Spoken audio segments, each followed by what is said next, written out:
Bonjour Mika. Abaria Salamabila, c'est bien ça? Bienvenue Valérie, Basile. Bonjour Marianne. Marianne, bonjour.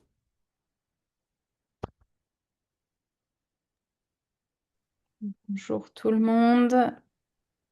Bonjour tout le monde et bienvenue dans cette réunion. On va attendre que tout le monde se connecte. On va peut-être attendre jusqu'à E5. En attendant, peut-être que comme on n'est pas beaucoup, peut-être que tout un chacun peut se présenter. Je sais pas, peut-être commencer par Basile. Vous avez votre micro qui est activé. Basile, d'où vous nous rejoignez? Quel est votre poste? Et puis, qu'est-ce que vous avez trouvé le plus intéressant jusqu'à présent dans le cours?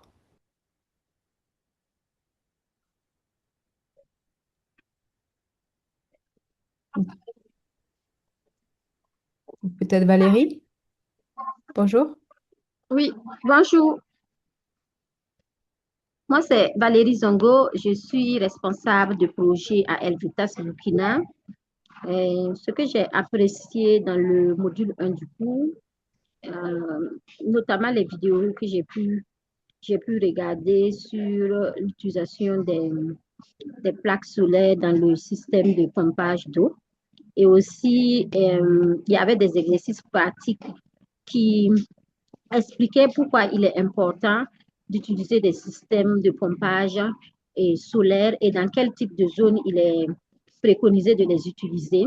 Et ça correspond exactement au contexte dans lequel je travaille parce que nous travaillons dans le milieu rural et il n'y a pas d'électricité. Ça veut dire que c'est difficile d'utiliser des pompes à diesel ou des pompes électriques parce qu'il n'y a pas de source d'énergie autre que le solaire. Donc, nous préconisons, nous utilisons même de façon et nous utilisons les plaques solaires pour l'approvisionnement en eau potable des ouvrages.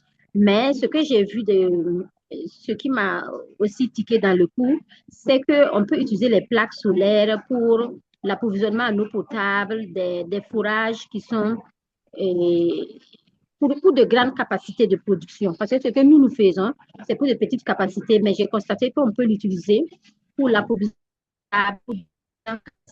de production. Et cela serait vraiment très optimal pour nous dans notre contexte parce que c'est difficile d'avoir du diesel ou d'avoir de l'électricité pour faire fonctionner les pompes. Donc, le solaire est vraiment notre solution pour faire fonctionner nos AEPS et améliorer l'approvisionnement à l'eau potable des communautés. Merci.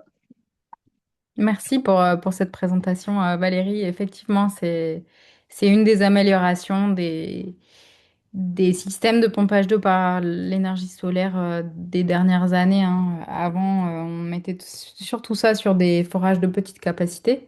Et maintenant, ça se développe de plus en plus pour des gros forages, notamment même pour des petites villes déjà. Donc ouais, merci pour ce partage. Mika, est-ce que vous souhaitez vous présenter?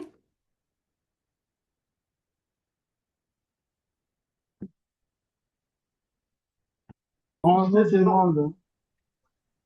Bonjour Mika. En fait, moi, c'est Nipa depuis la RDC,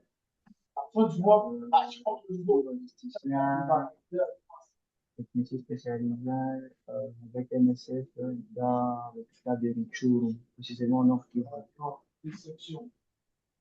Oui, j'ai essayé de lire le premier module vraiment. C'est vraiment dans notre accès ici où nous sommes, il n'y a pas trop de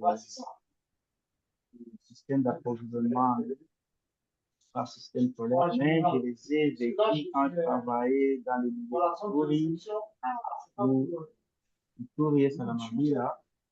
Donc, c'est là où j'ai eu l'expérience par rapport à ça. Vraiment, c'est une bonne chose, surtout du côté coût. Parce qu'avec le système solaire, ça nous permet de gagner plus parce qu'il n'y a pas trop d'argent qu'on doit dépasser, surtout dans la chambre de carburant. Et en plus de cela, par rapport à la protection de l'environnement, pour la contre la pollution de l'atmosphère. Une autre chose, c'est quelque chose, donc le système d'approvisionnement en eau par système solaire, c'est vraiment un beau système, surtout par rapport aux milliers qui sont plus reculés, parce que c'est quelque chose qui va aider la communauté en long terme, parce que ça ne demande pas beaucoup de moyens par rapport aux maintenances préventives. Avec le soleil, si vraiment vous êtes dans un milieu où l'ensoleillement est vraiment aux zénith, et vous allez faire surtout des petites maintenances, le nettoyage de panneaux. Bon, comme vous l'avez dit, après 10 ans, il faut remplacer la pompe. Bon, vous voyez qu'à long terme, la communauté va bénéficier beaucoup plus de cet approvisionnement. Donc, c'est un peu ça. Ok, merci, merci beaucoup pour ce partage. Et effectivement, hein, la plupart d'entre vous, vous êtes, alors à part quelques-uns, vous êtes tous basés en Afrique de l'Est ou en Afrique de l'Ouest, dans des zones où l'énergie solaire est largement disponible. Donc effectivement, c'est une énergie à exploiter. Alors, est-ce que quelqu'un d'autre veut se présenter? On a peut-être Yasser ou bien Dossier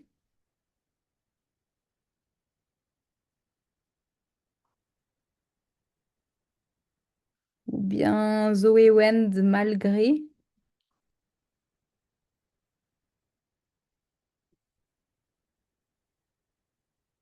Bon, si vous n'avez pas la capacité de parler, on peut démarrer du coup. On a encore plein d'autres activités. Donc, bienvenue à tout le monde, ceux et celles qui continuent à nous rejoindre dans cette réunion. Si vous venez d'arriver, vous pouvez taper dans le chat votre nom, prénom, et puis qu'est-ce que vous avez trouvé le plus intéressant dans le cours jusqu'à présent. Hop. Alors, comme toutes les réunions qu'auront lieu, si vous avez la capacité et la qualité de la connexion Internet, on vous encourage à allumer vos caméras pour avoir un petit échange un petit peu plus personnel avec les collègues. Vous pouvez utiliser l'icône lever la main pour intervenir. Vous pouvez aussi participer dans le chat. Il y a Tom qui est du coup le facilitateur qui est... Ah! J'ai avancé un peu trop vite, qui est le facilitateur qui est avec moi dans ce cours, qui va gérer le chat. Donc, si vous avez des questions, vous pouvez soit lever la main, comme on n'est pas beaucoup, soit les poser dans le chat et on essaiera d'y répondre pendant cette session. Les sessions sont enregistrées et elles sont partagées sur le cours pour celles et ceux qui ne peuvent pas être présents maintenant. On va commencer avec le premier sondage qui est un petit peu pour avoir une idée de comment vous vous situez aujourd'hui avec le cours en ligne. Donc il y a normalement, hop, je vais le lancer. Normalement, il y a des questions qui vont s'afficher directement sur votre écran et on voulait savoir un petit peu comment ça se passait pour vous. Est-ce que vous êtes assez confiant sur votre capacité à naviguer sur la plateforme d'apprentissage en ligne? Est-ce que c'est facile pour vous? Pas facile?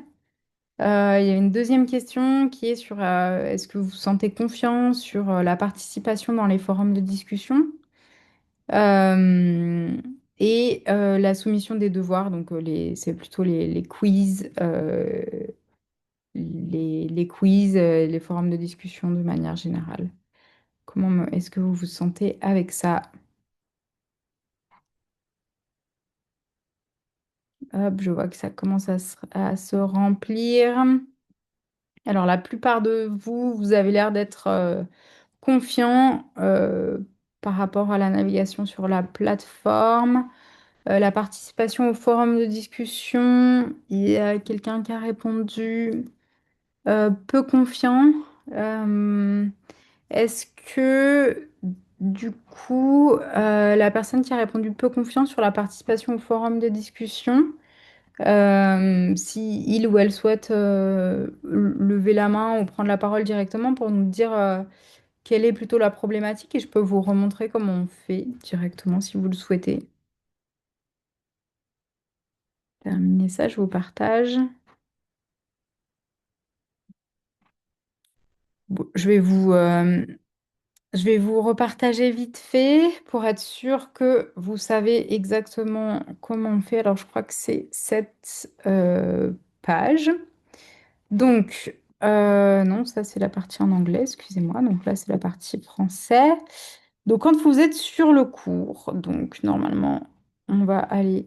Ah, pardon, excusez-moi, que je me reconnecte. Ça peut vous arriver de temps en temps. Hop, donc quand vous arrivez sur le cours, sur la partie, la page d'accueil, vous allez avoir ici sur le côté, peut-être c'est fermé, vous avez la barre des tâches sur le côté à gauche, vous pouvez juste cliquer. Et là, c'est pas mal parce que vous avez une vue complète sur tout le cours. Donc dans chaque module, hein, module 1, 2, 3 et 4, vous allez avoir les leçons. Et ensuite, dessous la leçon, vous allez avoir les travaux de discussion. Donc ça, c'est obligatoire. Ça fait partie des critères pour avoir votre certificat. Donc il va falloir faire deux choses. Il va falloir commencer une nouvelle discussion avec la question qui est écrite ici et écrire des réponses à des collègues. Il lui en faut une obligatoire. On encourage plutôt d'en faire deux, mais c'est une qui est obligatoire. Donc, on vous dit, il y a des questions, il faut la lire. Voilà. Si des systèmes de pompage d'eau par l'énergie solaire ont été installés dans votre région, indiquez si c'est le cas. Décrivez le niveau de soutien apporté par chacun des groupes des parties prenantes, les usagers, les prestataires, les fournisseurs, les organismes de réglementation, les bailleurs de fonds.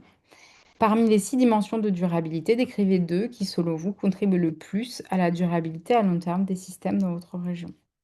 Donc là, on vous dit tout ce qu'il faut. Donc, pour soumettre votre participation, étape 1, cliquez sur le bouton Ajouter une nouvelle discussion. Étape 2, rédiger votre réponse. Cliquez sur Publier dans le forum. Donc là, moi, je vais faire Ajouter une nouvelle discussion. Je mets un sujet. Par exemple, si mon sujet, c'est PES en République centrafricaine, je mets PES en RCA. Je vais mettre oui, il y a des systèmes PES en RCA, etc., etc. Donc là, je rédige ma réponse et ensuite, je viens cliquer sur envoyer. OK? Bah, je ne vais pas le faire parce que c'est un exemple. Je viens cliquer sur envoyer. Ensuite, la deuxième chose qui est attendue de moi, c'est de venir lire ce qu'ont répondu mes collègues. Donc là, on a Moïse qui a écrit oui, dans ma région, en RDC, des PES sont installés spécialement sur la partie sud, etc., etc. Et donc là, ce qu'il va falloir que je fasse, c'est écrire discuter sur ce sujet et je clique sur répondre. Et là, je mets bonjour Moïse, etc., etc. Et je mets envoyer. Une fois que j'ai fait ça, je vais avoir validé mes forums de discussion. Donc normalement, c'est ça qui se passe. OK? Donc ça nous a permis de revoir un petit peu les forums de discussion. Maintenant, je reviens un petit peu vite fait sur les objectifs d'apprentissage de ce cours, qui sont évaluer la pertinence et l'applicabilité d'un système PES, donc PES pompage d'eau par système solaire. C'est également analyser les opportunités, les risques liés au PES dans un contexte rural où les services d'eau sont non durables ou inéquitables. C'est recommander des améliorations au programme utilisant des PES. Et c'est promouvoir les PES comme un moyen d'améliorer la durabilité et l'équité des systèmes d'approvisionnement en eau. Donc ça, c'était un rappel. Je vais assez vite. Donc la première semaine, ça, c'était un peu le programme du cours. Euh, Nous, ce qu'on recommande, c'est de suivre ce programme-là parce qu'effectivement, comme les participations au forum de discussion sont obligatoires, si vous avancez très vite et qu'en fait, bah, il n'y a personne à qui répondre dans les forums de discussion parce que vous êtes le premier, bah, en fait, il va falloir que vous reveniez, vous remettre dans des discussions. Donc, c'est pour ça qu'on recommande de plutôt aller à la vitesse qu'on vous donne. Après, si vous êtes un petit peu en retard, un petit peu en avance, c'est pas très grave, mais n'avancez pas à fond sur le cours euh, pour devoir revenir après, une fois que pour devoir répondre dans les forums de discussion. Donc, la première semaine, qui était la semaine dernière, on était sur le module 1 qui traitait de quel est le problème.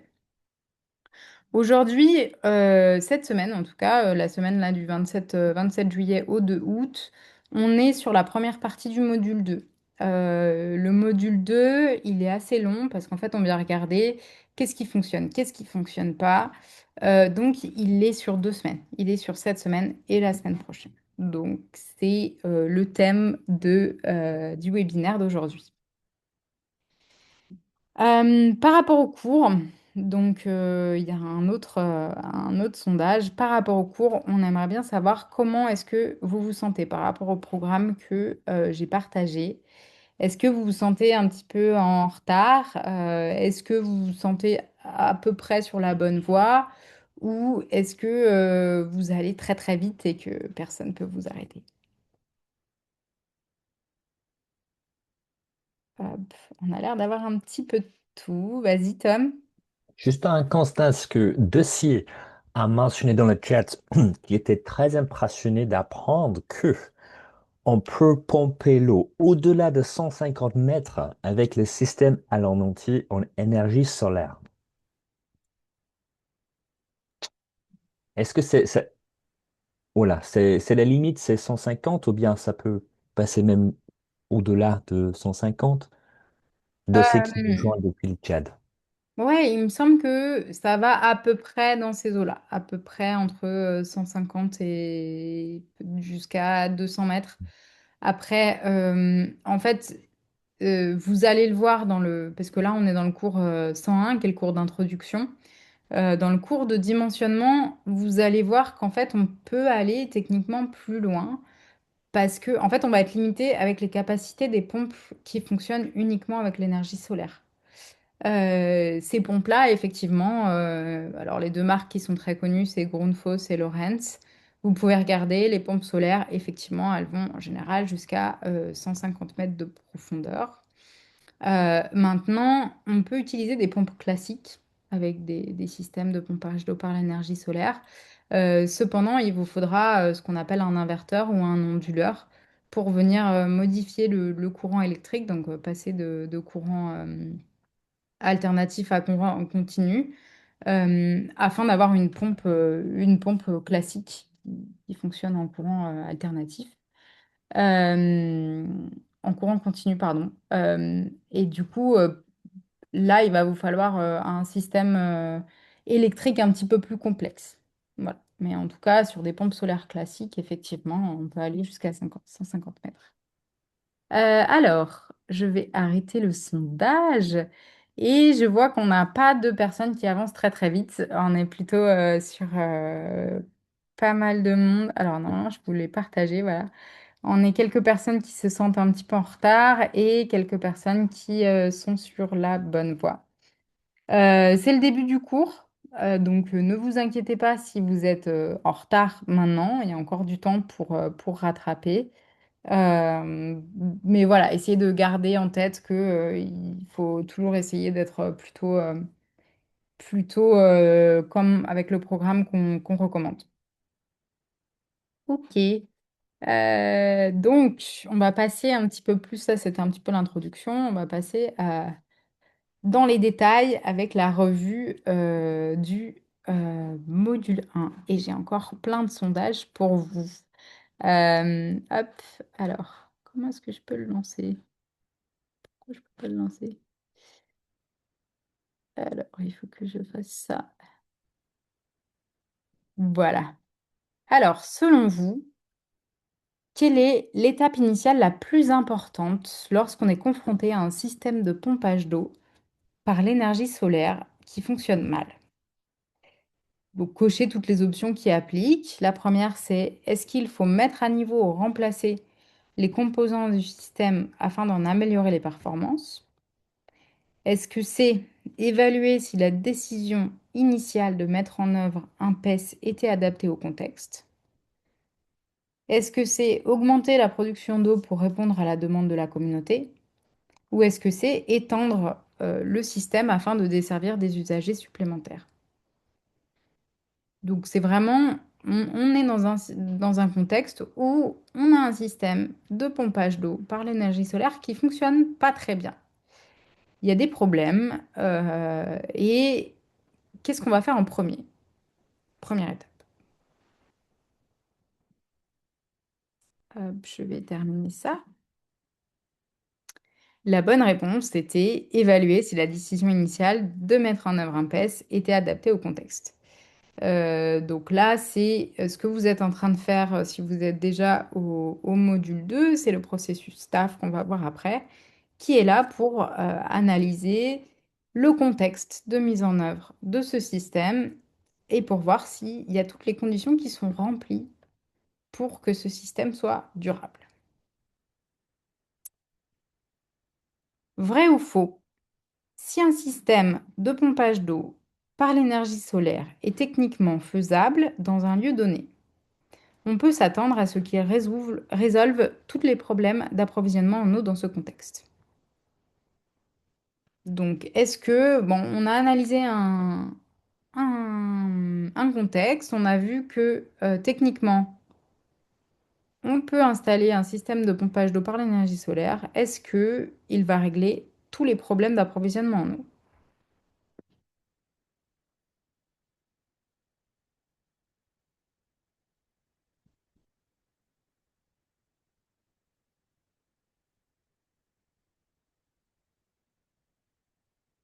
Alors, oui, vous avez bon la plupart, hein.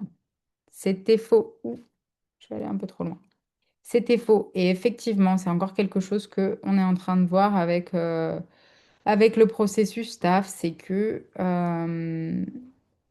n'y a pas que la technique qui compte, effectivement. Souvent, on se dit, il faut que le système soit bien dimensionné.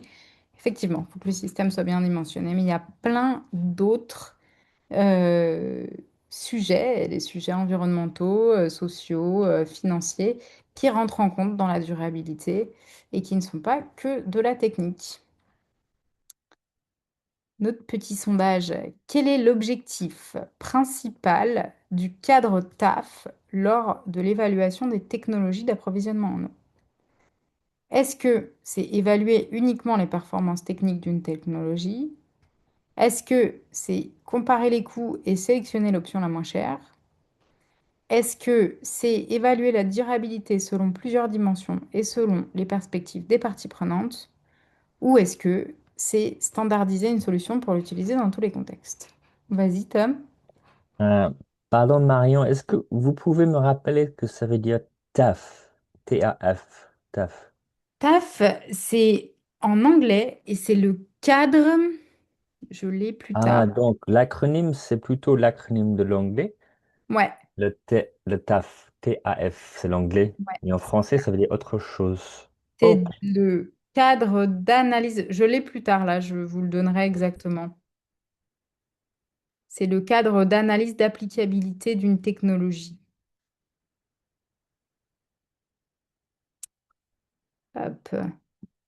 Alors, vous êtes plusieurs à avoir répondu. La bonne réponse, c'est On peut effectivement, choisir plusieurs réponses pour celle-ci, Marion, ou c'est plutôt un qui est le plus apte. Ah oui, je vois c'est maintenant. Ok. l'objectif principal du cadre TAF. Hmm. Alors, effectivement, tous ces éléments sont important. À part le dernier, il va falloir évaluer les performances techniques d'une technologie. Il va falloir comparer les coûts et sélectionner la moins chère à un moment donné. Mais le plus important, en tout cas, c'est d'évaluer la durabilité selon plusieurs dimensions, selon les perspectives de plusieurs parties prenantes. Euh, voilà, je l'ai là. On arrive à ce sujet qui est celui du TAF, le cadre d'applicabilité des technologies. Alors, il faut savoir que ce processus TAF, c'est un processus qui existe pour de nombreuses technologies. En fait, c'est dès lors qu'on veut introduire une nouvelle technologie dans un nouveau contexte. ou dès lors qu'on veut étudier pourquoi pourquoi une technologie ne fonctionne pas, on peut utiliser ce cadre. Là, ce cadre, le Global Water Center l'a modifié pour qu'il corresponde à la technologie de système de pompage d'eau par l'énergie solaire. Cependant, c'est un outil qui existe pour plein de technologies différentes. Cet outil, il a plusieurs étapes. Il a l'étape 1, 2, 3 et 4. Nous, du coup, on a divisé nos modules en fonction de ces étapes-là. Le module 1, c'était l'étape 1. Module 2, c'était étape 2 et 3. Et module 3, c'est l'étape 4. Ces étapes-là, elles nous donnent un petit peu, ça c'était l'histoire des feux rouges de Tom, elles nous donnaient un petit peu un go, no go à chaque étape. L'étape 1, donc, c'est la présélection et avec deux criblages. Le criblage des besoins et le criblage de l'applicabilité. Donc, la présélection, effectivement, on va regarder quelle est la communauté, etc., etc. Le criblage 1, on regarde les besoins. Est-ce qu'il y a besoin d'un système de pompage d'eau par l'énergie solaire? Donc là, on fait une étude des besoins dans la communauté. Je pense que la plupart d'entre vous savent le faire dès lors que vous faites des projets WASH, vous étudiez un petit peu les besoins de la communauté. Mais voilà, une communauté où il y a déjà un approvisionnement en eau qui fonctionne, on va passer à la prochaine, on va dire. C'est pour ça qu'en fait, il y a ces espèces de feux rouges à chaque fois, c'est-à-dire qu'on ne bouge pas à l'étape d'après tant qu'on n'a pas eu un feu vert pour bouger sur la suite. L'étape 2, c'est l'étape vraiment d'évaluation où on va rentrer euh, dans les détails du point de vue de différents utilisateurs. On va rentrer dans les détails après. Mais voilà, c'est un processus d'évaluation qui prend du temps, qui prend des interviews, qui prend des mesures. Il y a plein de choses à faire dans cette étape 2. L'étape 3, c'est la présentation des résultats. Donc, on va présenter les résultats avec un code couleur très visible comme les feux rouges, vert, orange, rouge, pour nous dire, OK, bah, là, c'est les points à faire attention, et là, bah, ça veut dire que c'est complètement vert. Et puis, l'étape 4, qui est l'étape d'interprétation et de conclusion. Oui, Tam? Je constate qu'il n'y a pas de feu, ces feux de circulation entre l'étape 2 et l'étape 3. Pourquoi? Je me demande, Alors, je pose la tu as une question. idée, Tom? Non, je pose la question à nous tous. Parce que si on a terminé avec l'évaluation, sûrement on peut juste passer à la prochaine étape. Est-ce qu'il y a quelqu'un qui a une idée?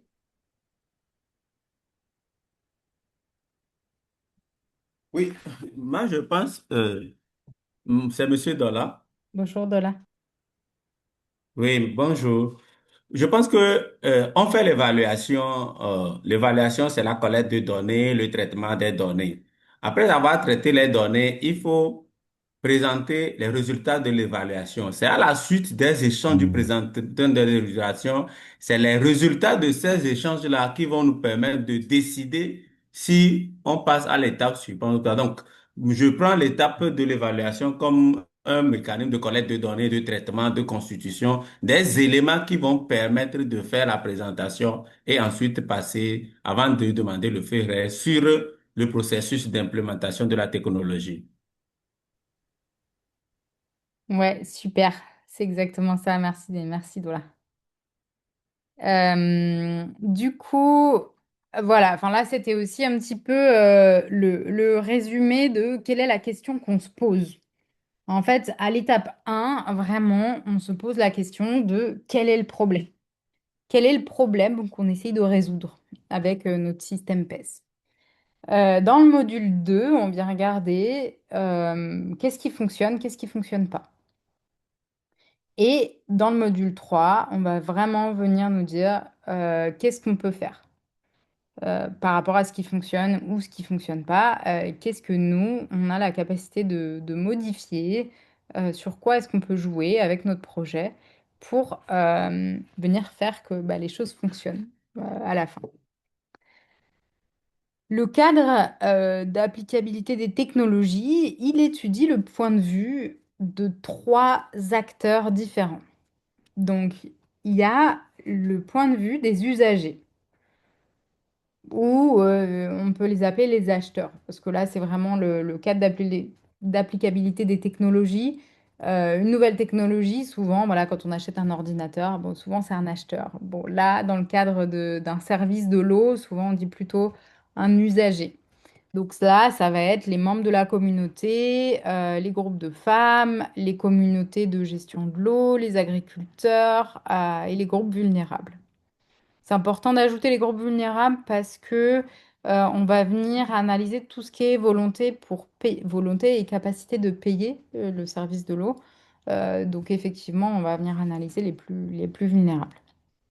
Ensuite, il y a un deuxième groupe d'acteurs qui est celui des prestataires, des fournisseurs de services en fait. Donc ça va être les opérateurs du système d'eau, ça va être les artisans, ça va être les techniciens locaux et ça va être tout ce qui est revendeur d'équipements pour le système de pompage solaire. Ça peut être les revendeurs de pompes, ça peut être les revendeurs de panneaux solaires. Et ça va être important pour tout ce qui est la maintenance et les pièces de rechange par la suite. Il y a un troisième groupe, c'est celui des régulateurs ou des bailleurs de fonds. Donc les régulateurs, ça va être les ministères, les autorités locales. Donc c'est les autorités compétentes qui vont permettre de réguler un petit peu quelle technologie on instaure dans le pays ou dans la région où on est. Les bailleurs, bah, effectivement, ça peut être les ONG, ça peut être des organismes qui font la conception, ou ça peut être des partenaires techniques pour tout ce qui est normes, supervision ou financement de manière générale. Donc avec ce processus staff, on va vraiment venir poser des questions à ces groupes, à ces différents groupes pour regarder si la technologie est applicable ou non dans notre contexte. Euh, Là, j'ai juste remis un petit peu des résultats de l'étude de cas que vous avez eue dans le cours. Si vous ne l'avez pas encore regardé, vous pourrez le regarder après cette réunion-là. Mais c'est un petit peu pour vous donner un retour enfin un exemple de qu'est-ce que c'était ce que je parlais avant là, le point de vue des usagers, point de vue des prestataires, point de vue des régulateurs, à quoi ça ressemble dans la réalité. Donc, quand on regarde, voilà, les mères de famille qui nous disent le tarif est abordable tant que les pannes sont réparées vite. Voilà. Donc là, on a le point de vue des mères de famille, donc des usagers. On a le point de vue des opérateurs aussi. Ils nous disent que le système qu'on a actuellement, souvent, il manque de puissance par temps nuageux pour remplir le réservoir. On a aussi le point de vue des techniciens. Ça, c'est toujours le point de vue des prestataires, où on nous dit plusieurs monteurs de pompes ont été grillés à cause des câblages incorrects. Voilà, ça, c'est le point de vue des techniciens. Et par contre, on a aussi le point de vue des bailleurs et des partenaires techniques. Donc là, c'est la société de conception qui nous a dit qu'il y avait une absence d'essai de pompage et d'études hydrogéologiques préalables. Donc voilà, là c'est des points de vue qu'on va récolter petit à petit au cours de nos enquêtes. Ce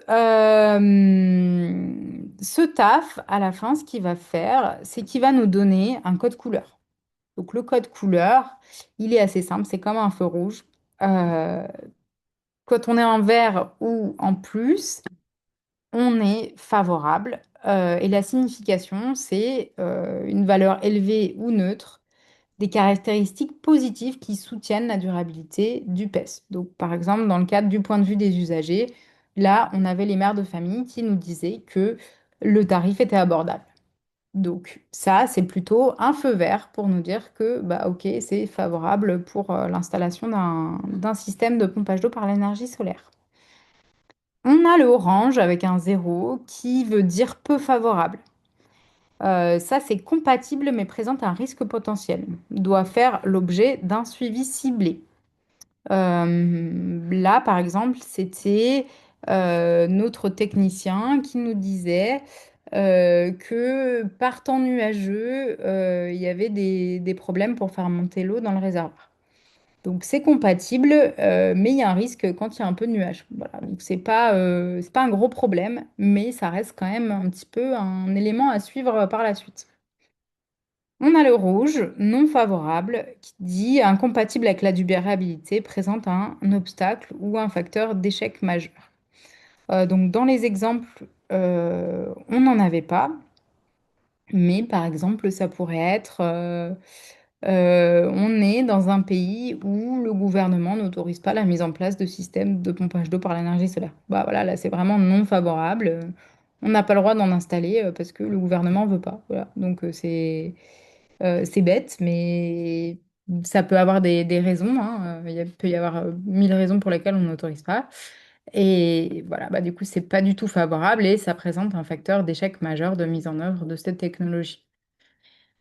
On a le symbole point d'interrogation, on nous dit information manquante. Information peu claire ou absente nécessite des études complémentaires. Là, par exemple, dans notre exemple que je donnais juste avant, c'est la société de conception qui nous dit qu'il n'y a pas eu de test de pompage et il n'y a pas de données hydrogéologiques. Bah là, c'est quand même un gros problème. Il va falloir qu'on effectue un test de pompage. Donc là, ce symbole-là, il nous aide à dire, OK, on doit faire des mesures supplémentaires, on doit lancer des études complémentaires pour avoir plus d'informations avant de se prononcer, pour se dire, OK, on y va avec cette technologie ou pas. Pourquoi c'est à l'envers? Je sais pas pourquoi, il y a un truc qui s'est passé ici. Mais c'est écrit exemple de profil créé avec l'outil TAF. Très étrange que ce soit mis à l'envers. Mais en gros, à la fin du processus TAF, vous allez le voir, hein, là je vous présente un petit peu ce que c'est le TAF de manière générale. Mais tout au long du cours, vous allez rentrer dans les détails de cet outil. Donc pas besoin de comprendre exactement comment ça marche aujourd'hui, mais c'est une présentation. Donc en gros, le TAF, ça va vous donner un graphique à la fin avec toutes les dimensions de durabilité, donc dimensions sociales, économiques, environnementales, institutionnelles, compétences et technologiques. Et après, c'est du point de vue des différents acteurs clés, donc les usagers, les producteurs et fournisseurs, les régulateurs, investisseurs ou bien facilitateurs. Et du point de vue de tous ces acteurs, vous allez avoir est-ce que on est vert, jaune ou rouge ou point d'interrogation. Donc à la fin, ce que vous allez avoir, c'est ce graphique qui est très visuel, qui va vous permettre de dire, OK, bah, cet aspect, il est bon, bah, sur cet aspect, je vais devoir travailler, etc., etc. Donc ça, c'est plutôt la partie du module 3 sur l'analyse des données. Donc ça interviendra plutôt dans 2 semaines. Comment est-ce qu'on va analyser ce graphique-là? Mais c'est un petit peu pour vous dire vers quoi on va tendre lors de ce cours. Si on revient du coup à l'étape 1 du module 1, quel est le problème? On a plusieurs étapes. Le cadre du coup d'applicabilité des technologies, le TAF, il est très simple. Vous l'ouvrez, c'est assez long, mais en fait, une fois que vous êtes dedans, vraiment, vous êtes très guidé. Il y a des questions, vous y répondez avec les acteurs en question. Et ensuite, ça va aller assez vite. Donc là, c'est l'étape vraiment présélection. Donc dans l'étape présélection, on vous dit voilà, de quelle manière la technologie a-t-elle été introduite, subvention, aucune subvention, quel est le nom de l'initiative, voilà. Ensuite, là, c'est la partie besoin. Sur la partie besoin, on vient analyser voilà, les besoins de la communauté, mais les besoins en termes technologiques aussi. Donc là, vous voyez, les questions, elles sont quel est le principal type de point d'eau à partir duquel les personnes s'approvisionnent actuellement? On vous dit, parfois, on peut avoir des réponses où c'est pendant la saison sèche, il y a une réponse, pendant la saison des pluies, il y a une autre réponse. Principaux points d'eau sont destinés à une utilisation précise, donc eau de boisson, utilisation domestique. Quelle est la situation actuelle et quels sont les problèmes concernant les points d'eau utilisés? Voilà, donc ça, c'est un peu l'étude des besoins.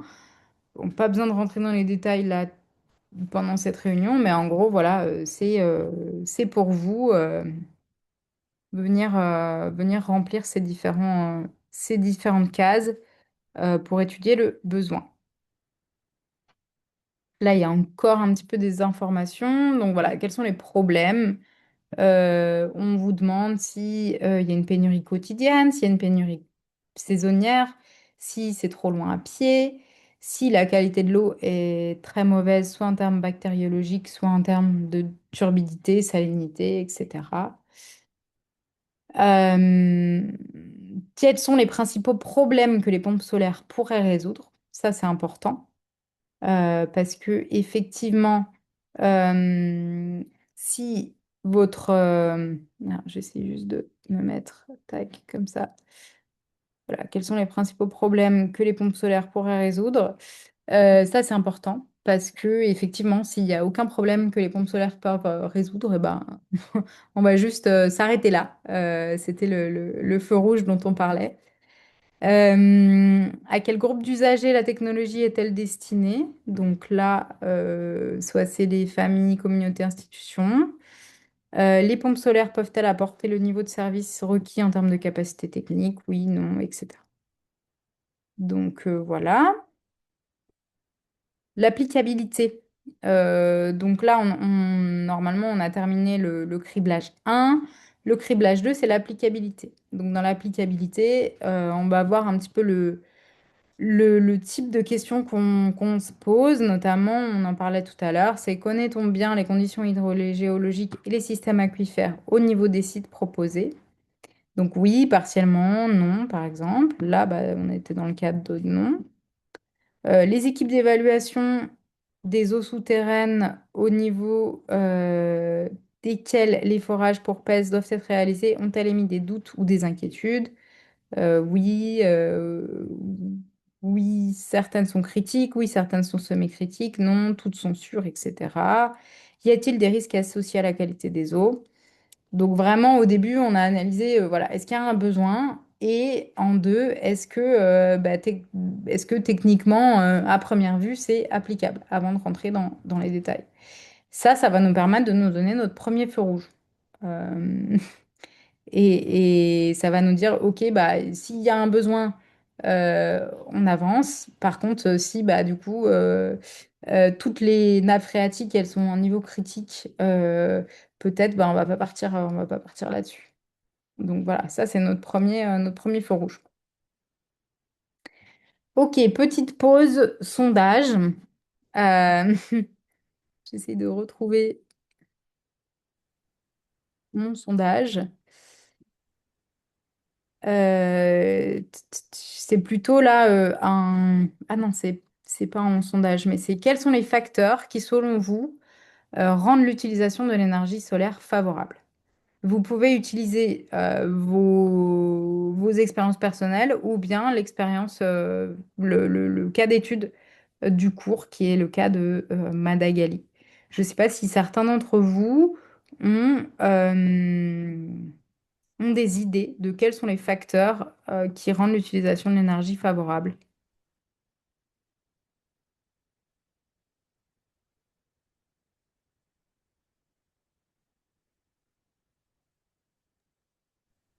Un exemple, hein, c'était tout à l'heure, je pense que c'était peut-être Mika qui en parlait, qui disait que bah, effectivement, quand on a une grosse quantité d'énergie solaire disponible, bah, c'est un cas favorable, par exemple.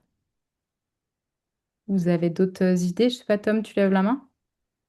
Euh, Mika, je sais que vous avez posté dans la discussion de forum que c'était important que les matériels sont d'une bonne qualité. Est-ce que vous voulez parler un peu plus de cela?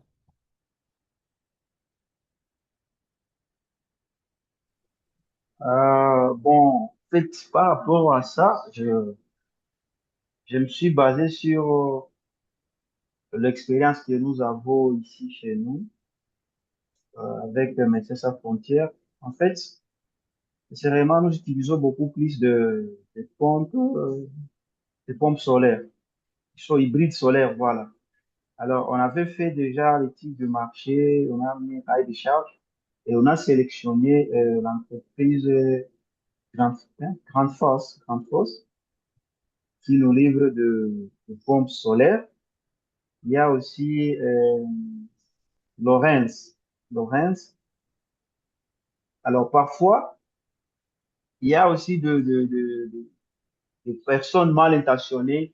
Il y a une entreprise kenyane qui fabrique aussi de pompes, si c'est On de partage pompes pas le nom. chinoiseries. On partage pas le nom.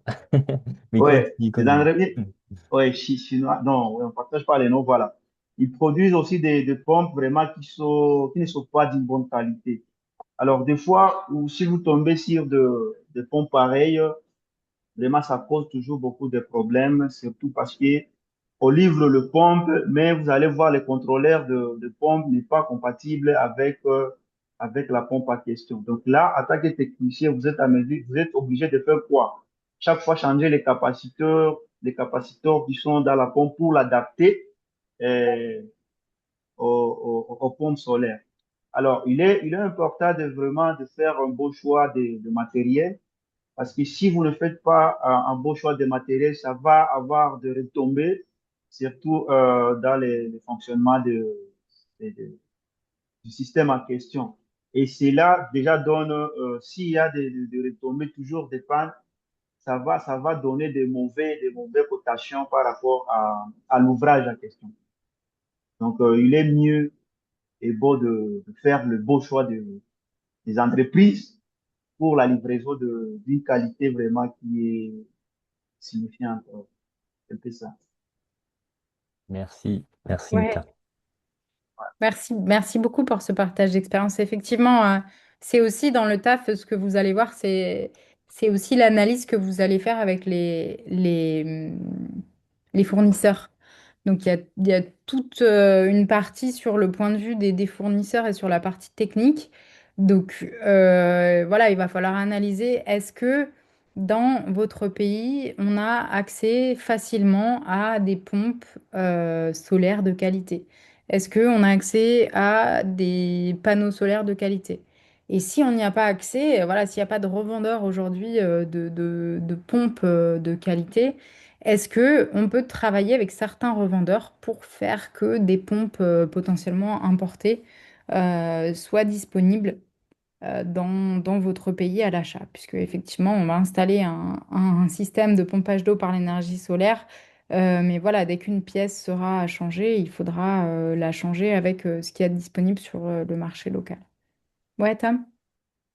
Et nous avons aussi une constat de la part de Beauté de Nord de Cameroun qui indique que pour l'énergie solaire, ce qui est important, c'est de tenir compte le climat.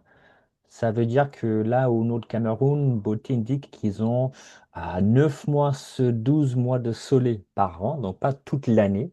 Et également, pendant la journée, il y a certaines périodes de la journée où l'irradiation de soleil est plus important. Donc, de tenir en compte si le... C'est quel mois alors qu'il faut tenir en compte lors de la conception ou bien au moment de considérer si ce système est applicable pour notre contexte, Marion. Oui, effectivement, très souvent, les dimensionnements, ils sont faits sur l'irradiation solaire moyenne sur toute l'année.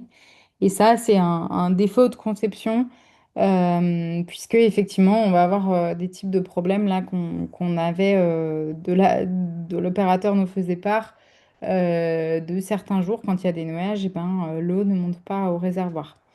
Ça, c'est le cas si on a pris en compte l'ensoleillement moyen ou bien le mois le plus ensoleillé pour dimensionner notre réseau.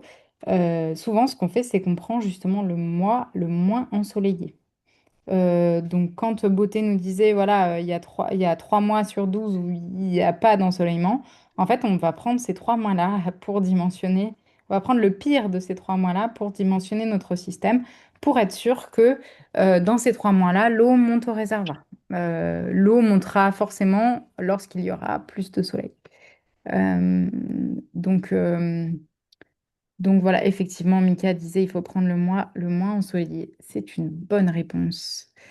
On a aussi Yasser qui nous dit un facteur qui peut faciliter et rendre favorable l'utilisation de l'énergie solaire est entre autres le niveau d'éducation DNA dans la localité. C'est un facteur qu'on ne maîtrise pas à notre niveau en tant que technicien ou maître d'ouvrage, mais c'est important pour assurer une compréhension et une appropriation des ouvrages réalisés dans la localité.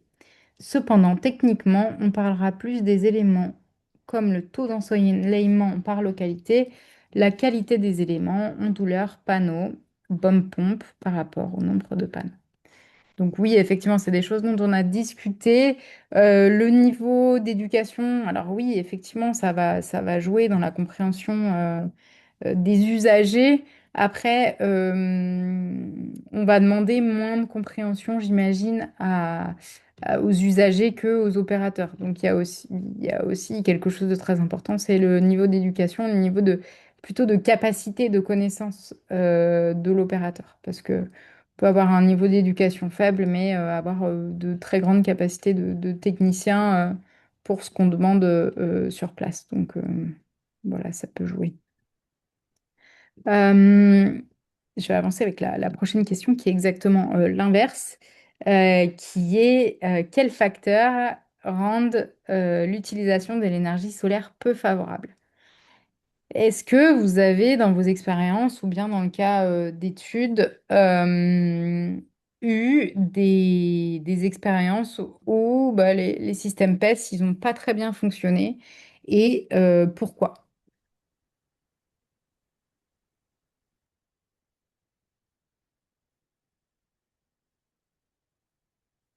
Bon, en fait, moi, j'ai manqué ou pour m'a levé la main, je vais m'accorder la parole par rapport à ça.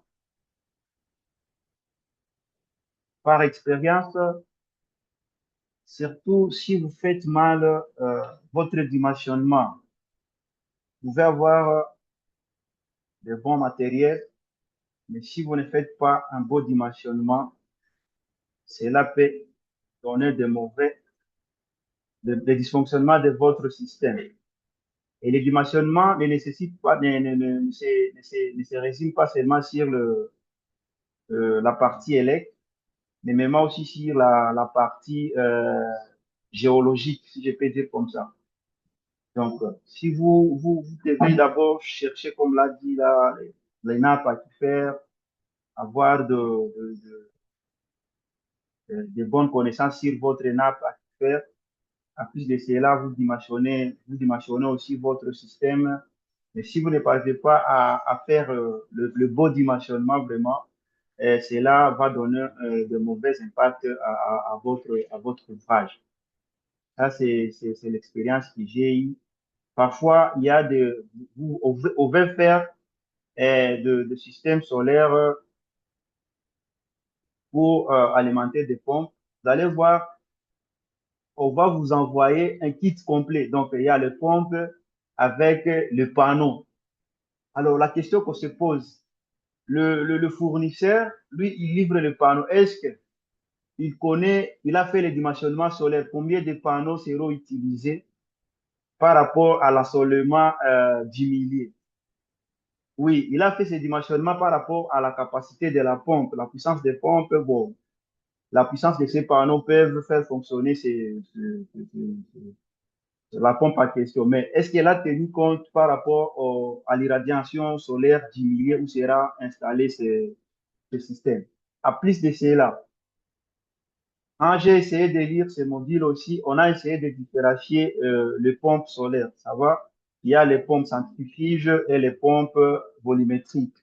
Et c'est là, par exemple, on a dit les pompes volumétriques qui sont plus utilisées à de grandes profondeurs, mais avec un débit qui est vraiment insignifiant. Tandis que les pompes centrifuges, qui sont utilisées pour une petite profondeur, mais avec un gros débit.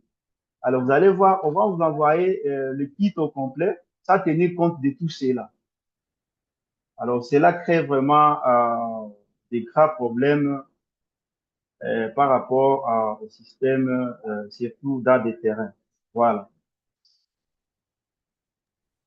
Ouais, merci, merci pour ce partage. Effectivement,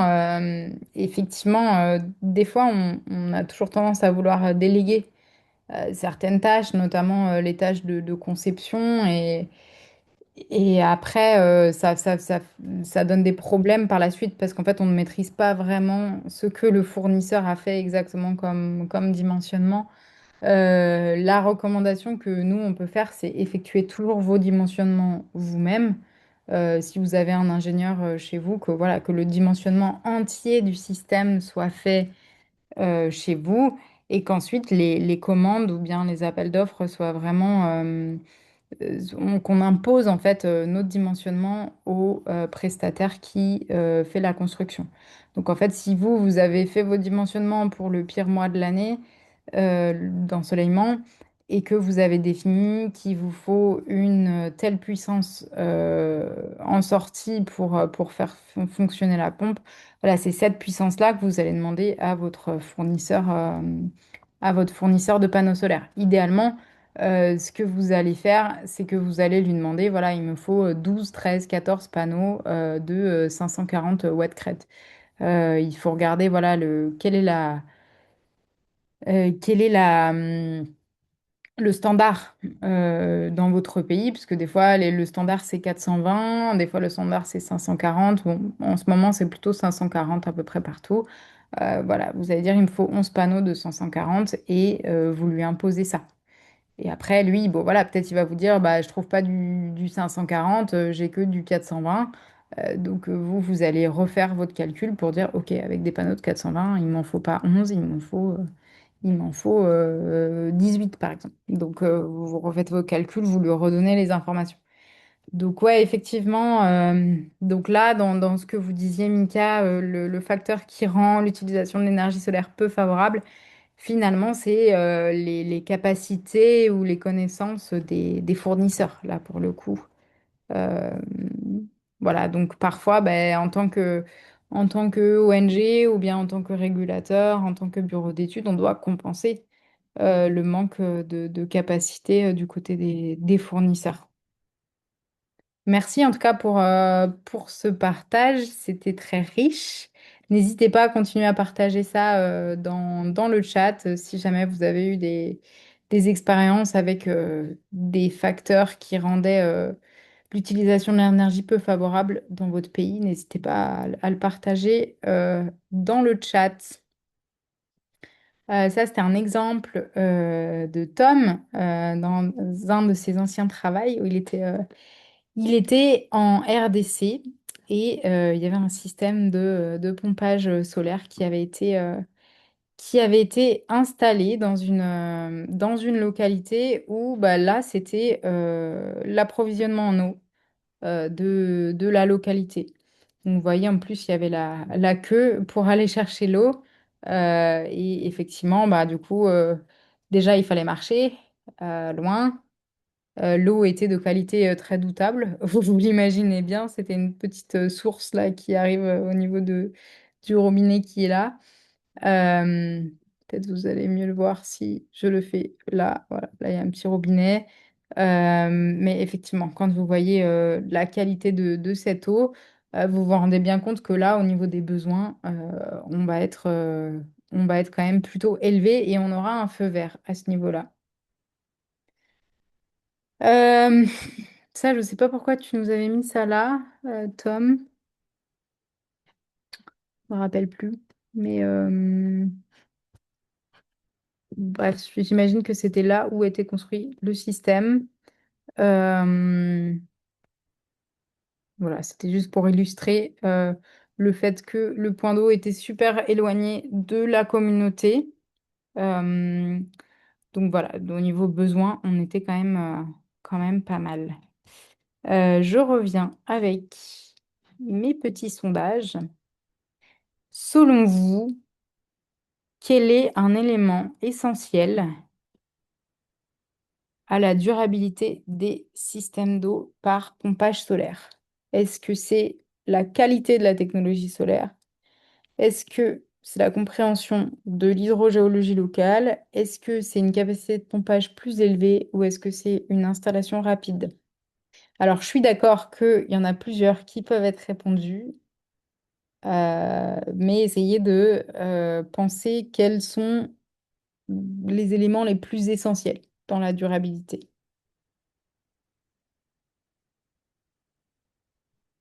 On a déjà un peu des réponses. Normalement, le sondage, il s'affiche directement sur votre écran.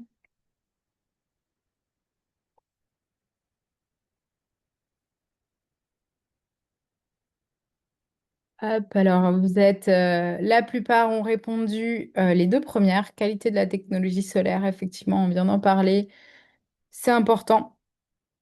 Et il y a quelque chose d'encore plus important, effectivement, il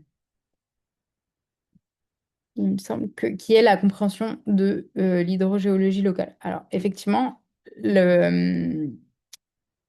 la qualité de la technologie solaire, on en a parlé, c'est important d'avoir les bons éléments, les bons matériaux, les bons produits, les bonnes marques. Mais la compréhension de l'hydrogéologie locale, elle est super importante. Souvent, on vient juste, on vient juste regarder les tests de pompage, mais on oublie un petit peu de regarder ce qu'il y a autour. Et notamment étudier peut-être les eaux de forage qui sont à côté, étudier leur capacité, mais également comment est-ce qu'ils décroît, comment est-ce que leur capacité décroît dans le temps avec les changements climatiques, par exemple. Ça, c'est des éléments importants à aller regarder. Et quand on parle de système de pompage dans la nappe phréatique, c'est crucial d'aller regarder ce qui se passe au niveau de l'hydrogéologie locale. Donc, je ne le dirai jamais assez, c'est hyper important d'aller regarder l'hydrogéologie locale. Ça, c'est un peu la suite. Ce sera la deuxième étape là, de l'évaluation. Ce sera plutôt, on ira voir ça la semaine prochaine. Qu'est-ce qui fonctionne et qu'est-ce qui fonctionne pas.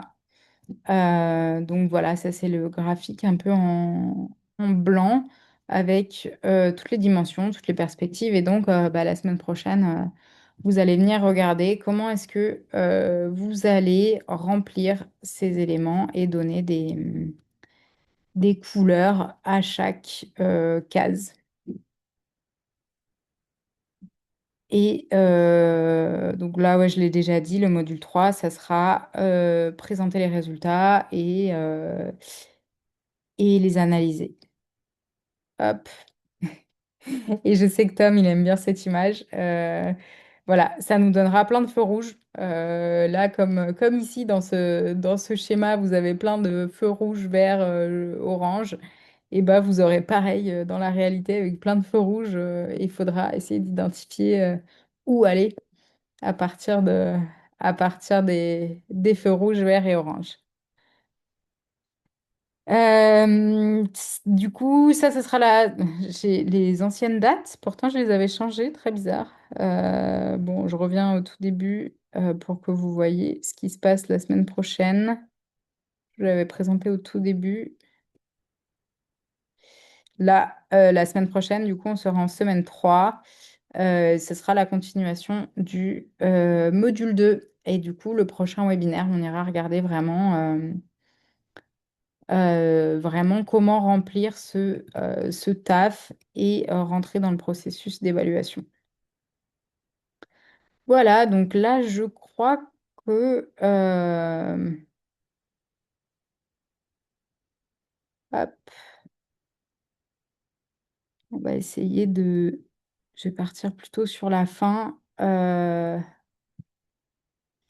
Tac, c'était toutes les photos de Tom. Mais en tout cas, je voulais plutôt laisser ça pour la fin pour vous laisser un petit peu le temps de poser des questions. Poser des questions ou bien si vous voulez juste échanger, présenter des exemples ou partager vos expériences, c'est possible.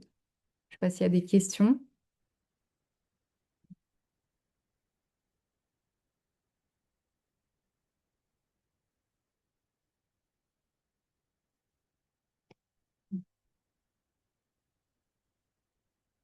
On avait, alors je sais pas trop comment ça se prononce, mais c'est Sangnier qui disait que dans le forum de discussion, vous disiez qu'il était important d'assurer une répartition claire des tâches et des responsabilités entre les différents acteurs. Est-ce que vous pourriez en dire un petit peu plus? Est-ce que ça vient de votre expérience, ce constat?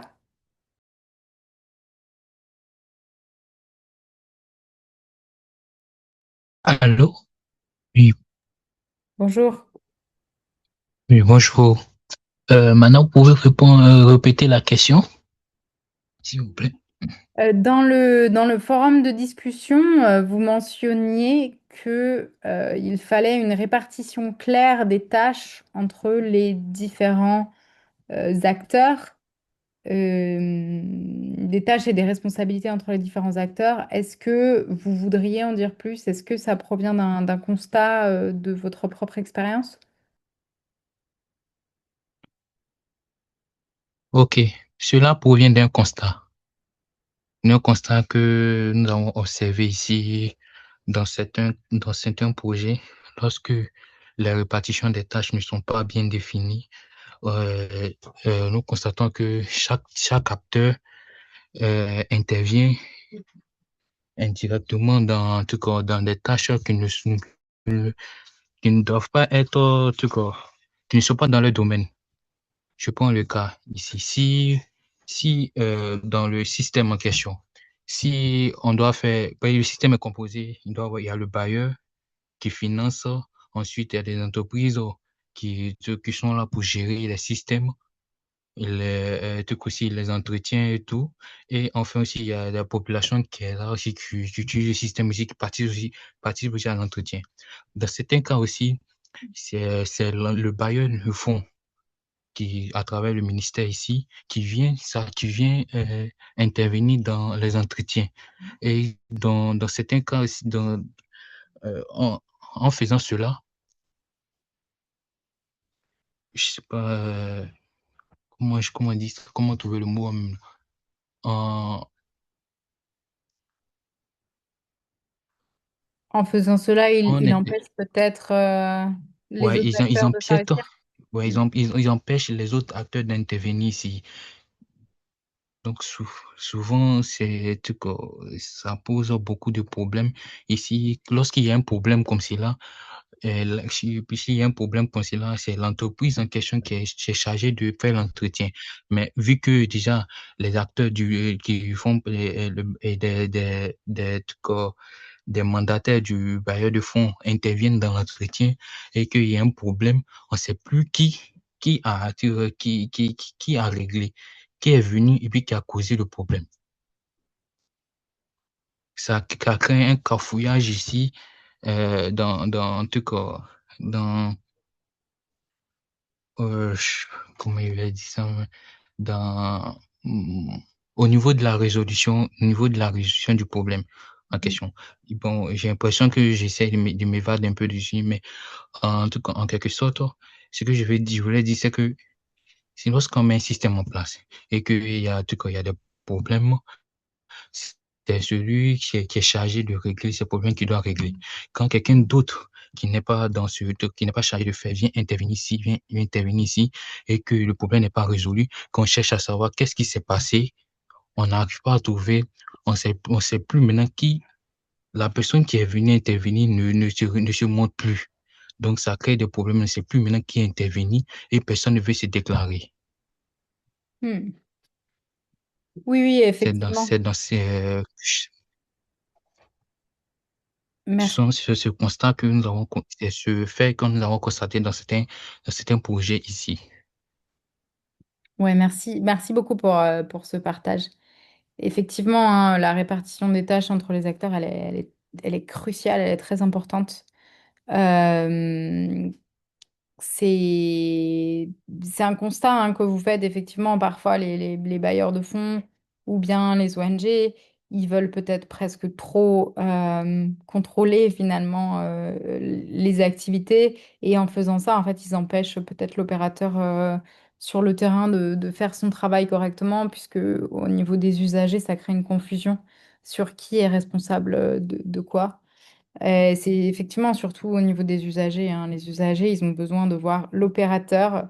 Effectivement, quand les ONG viennent mettre trop leur nez et venir peut-être trop vis-à-vis des usagers, il y a une confusion qui se fait entre l'opérateur, l'ONG, qui est responsable de quoi. Donc, très important, définir la répartition des tâches. Ouais, Tom? Non, juste une idée qui vient à la tête, Samy, merci. J'ai eu les visions, l'image de gardien, par exemple Fofana de Côte d'Ivoire, qui sort de son camp pour marquer un but.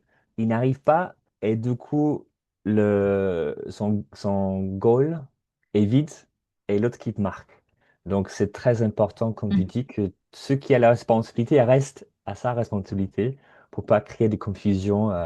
Dans la manière que le système fonctionne. Je ne sais pas si l'image est correcte. Ouais, c'est Mais ça. Fofana Tom, est un il très aime bon bien gardien. Fofana est un très bon gardien. Tom, il aime bien les images avec le football. Effectivement, hein, au football, si le gardien il se met à aller essayer d'aller marquer des buts, et ben, le but il est vide et du coup on peut marquer plus facilement. Donc effectivement, quand on est gardien, on reste proche de son but. C'est ça.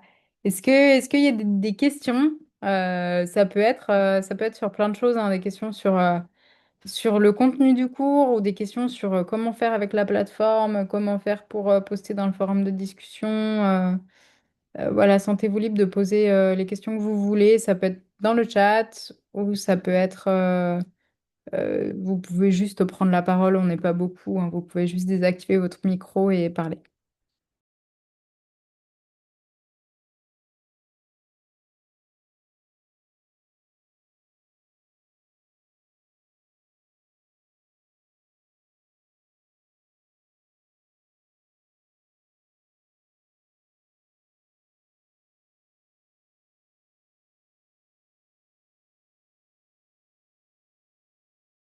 Oui, allez-y, Yasser.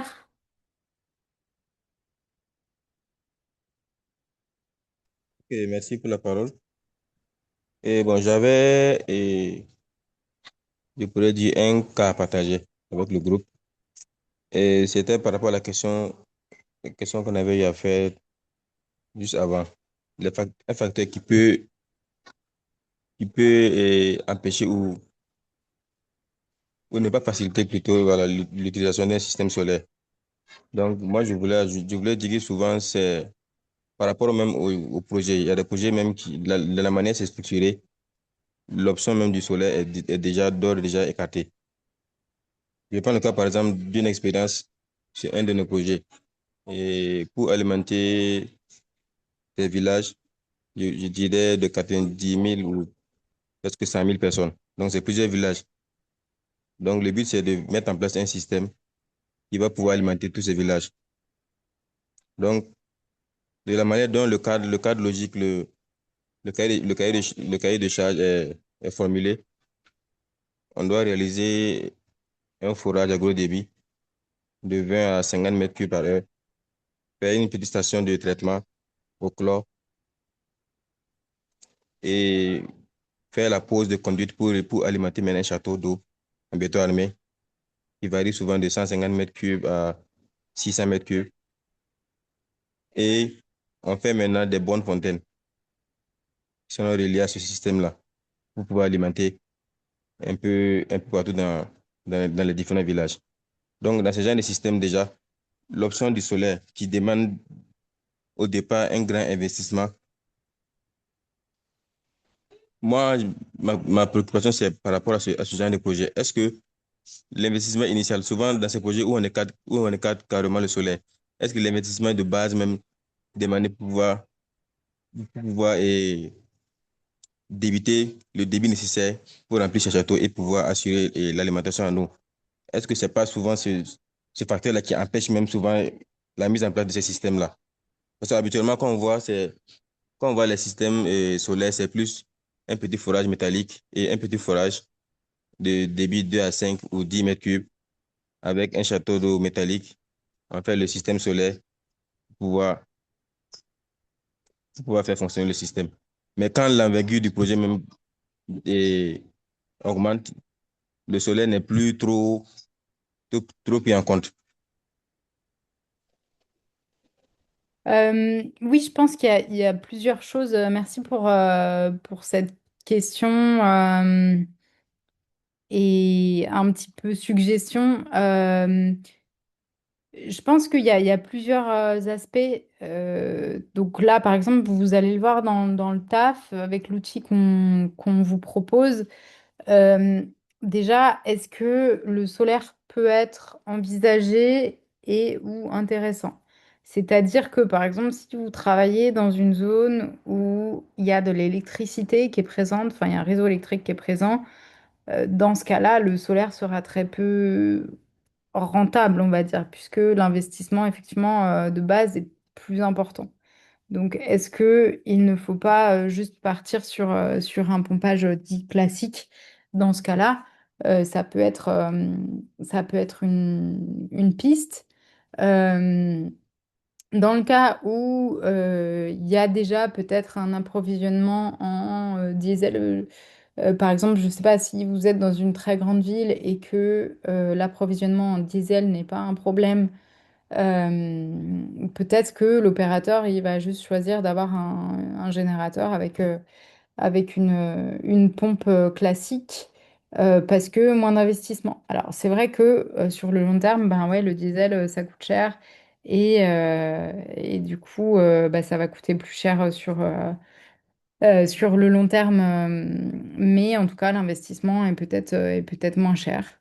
Donc, il y a quand même beaucoup de facteurs à analyser. Donc, le premier, voilà, c'est est-ce qu'il y a déjà de l'électricité? Est-ce que le diesel est facilement accessible? Est-ce qu'il est abordable? Il y a d'autres facteurs, c'est est-ce que va y avoir besoin d'électricité pour faire fonctionner d'autres éléments du réseau? Notamment si on a besoin d'une grosse station de traitement, des stations de traitement où il faut peut-être un système de contre-lavage pour des filtres à sable, par exemple. Et ben, ces systèmes de contre-lavage, ils vont difficilement fonctionner avec de l'énergie solaire.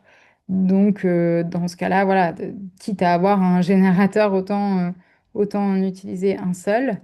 Ça, c'est des éléments à analyser. Après, effectivement, je suis d'accord avec vous que l'énergie solaire, elle soit directement écartée de certains projets, c'est peut-être dommage.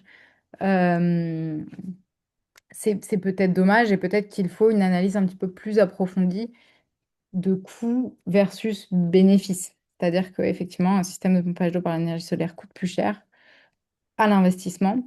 Mais est-ce que les bénéfices sont pas plus importants sur le long terme? Voilà, il faut une analyse vraiment très approfondie de est-ce que ça coûte moins cher sur 10 ans, 20 ans? C'est des analyses à faire. Peut-être que Tom, tu avais quelque chose à rajouter? Oui, je peux partager mon écran vite fait. Ouais, vas-y. Donc, juste pour comment dirais-je, devoir pour étudier davantage cette question, je ne sais pas si vous avez déjà vu ou vous avez accès au document, c'est le livre de Alberto. C'est quoi le nom, Marion, de ce livre? Pompage solaire pour l'approvisionnement en eau, publié par Particle Action. Et là, vous allez voir sur la page 153, une comparaison de coûts d'un système avec un générateur diesel pour 20 ans. Et si on descend en bas, on voit que le coût total en valeur actuelle ressemble à 104 000 $ pour 24 ans. Et je pense qu'après, on a une comparaison de coût d'investissement pour utiliser un système de pompage solaire. Là, je n'ai pas encore étudié tout dans ce document, dans cette partie, mais on a l'impression que c'est beaucoup moins cher par rapport au coût d'entretien, d'utilisation de diesel au long terme. Donc peut-être si vous voulez savoir davantage plus, je vous encourage ouais, étudier ce document. Je crois que c'est dans le cours, dans la ressource au cours, Marion, c'est ça? Oui, ça doit être dans les Hmm, ressources suggérées à la fin du hmm, cours. ouais, C'est ça. Donc oui. vous pourrez regarder un petit peu plus en détail, mais effectivement, c'est des choses à analyser. Merci, merci Yasser pour cette question. Je pense, est-ce qu'il y a d'autres questions qui vous brûlent les lèvres avant qu'on termine?